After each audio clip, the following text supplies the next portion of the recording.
দর্শক, ঘূর্ণিঝড় রিমালের সবশেষ অবস্থা জানবো আমরা। ঝড়ের খবর সংগ্রহ করতে আবহাওয়া অধিদপ্তর থেকে যোগ দিচ্ছেন সহকর্মী মাসুদ সুমন। সুমন, ঘূর্ণিঝড় রিমালের সবশেষ অবস্থা সম্পর্কে জানাবেন।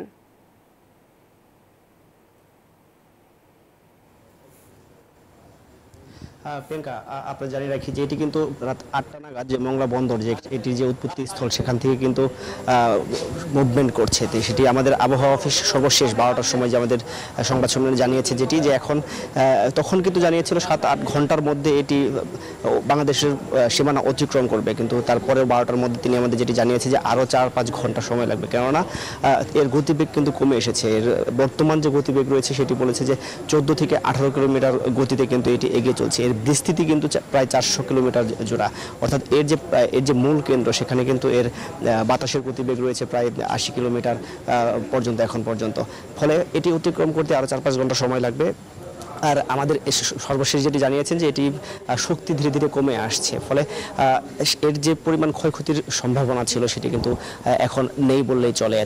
তিনি আমাদের সর্বশেষ যেটি জানিয়েছে যে এর ক্ষয়ক্ষতি কিন্তু সর্বোচ্চ যেটি হতে পারে স্থলবন্দরে যখন এটি অতিক্রম করবে, তখন কিন্তু গাছপালা ভেঙে যাওয়া বা কিছু গাছপালা উপরে যাওয়ার মতো ঝড় বা গভীর যে ঘূর্ণিঝড়, সেটি কিন্তু আর সম্ভাবনা নেই। ঝড়ের সম্ভাবনা রয়েছে, তবে কিছুক্ষণ পরপর কিন্তু এটির গতি বাড়ছে বা এর শক্তি একটু বৃদ্ধি পাচ্ছে।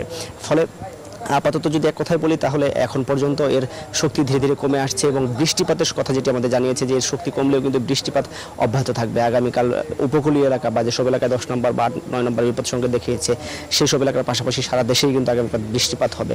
ফলে বৃষ্টিপাতের পরিমাণটিও বাড়বে বলে আমাদের জানিয়েছে। এর ফলে উপকূলীয় এলাকা বা পাহাড়ি এলাকা বা চট্টগ্রামের যেসব এলাকায় পাহাড় ধসের ঘটনা ঘটে, সেসব এলাকার মানুষদের সচেতন থাকার পরামর্শ দিয়েছেন তিনি। এক কথা যদি বলি, তাহলে এখন পর্যন্ত এই ঘূর্ণিঝড়ের ক্ষয়ক্ষতির সম্ভাবনা খুবই কম। আমাদের আরেক সহকর্মী রয়েছে বরগুনায়, সুমন, আপনি জানাবেন যে আসলে বরগুনায় বৃষ্টিপাতের পরিমাণটি কেমন হচ্ছে বা সেখানে ঝড়ের প্রভাবটি কেমন পড়ছে।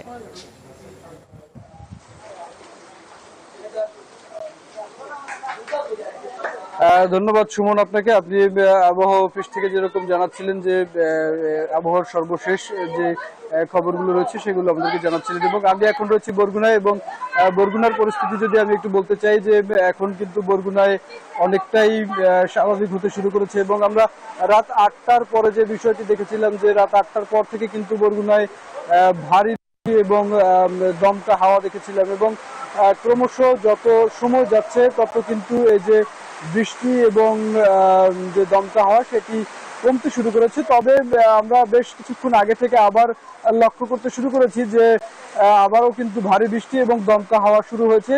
যে বিষয়টি আমরা এর আগের খবরগুলোতে জানিয়েছিলাম যে আবহাওয়া অফিসের পক্ষ থেকে কিন্তু একটি বায়ুতাড়িত যে জলোচ্ছ্বাস হওয়ার সম্ভাবনা সেটি জানানো হয়েছিল। এবং আমরা আজ গতকাল সকালে বা দুপুরের দিকে আমরা দেখেছিলাম যে বরগুনায় কিন্তু বিপদ সীমার উপর দিয়ে পানি প্রবাহিত হয়েছিল, এবং রাতে কিন্তু এই পানি আরো বেশি বৃদ্ধি পাবে বলে আবহাওয়া অধিদপ্তর এবং স্থানীয় বিভিন্ন বাসিন্দারা আমাদেরকে বলেছিল। এবং আবহাওয়া অধিদপ্তর যে সতর্কতাটা দিয়েছিল যে 7 থেকে 15 ফুট পর্যন্ত কিন্তু জোয়ারের উচ্চতা বৃদ্ধি পেতে পারে, এবং এর ফলে কিন্তু বরগুনার যে প্রান্তিক উপকূল রয়েছে, যে বেড়িবাঁধের বাইরে যে নিম্নাঞ্চল রয়েছে, সেই গুলো প্লাবিত হতে পারে। এবং বেশ শঙ্কার বিষয় হচ্ছে যে বৃষ্টি এবং জোয়ারের উচ্চতা দুটোই যদি সমান হারে থাকে, সেক্ষেত্রে কিন্তু যে বেড়িবাঁধগুলো রয়েছে, বেড়িবাঁধগুলো নাজুক অবস্থা হয়ে যাবে, এবং নাজুক অবস্থা হয়ে গেলে কিন্তু বেশ কিছু জায়গায় ভাঙন দেখা দিতে পারে বলে কিন্তু আমাদেরকে স্থানীয় বাসিন্দারা জানিয়েছে। এবং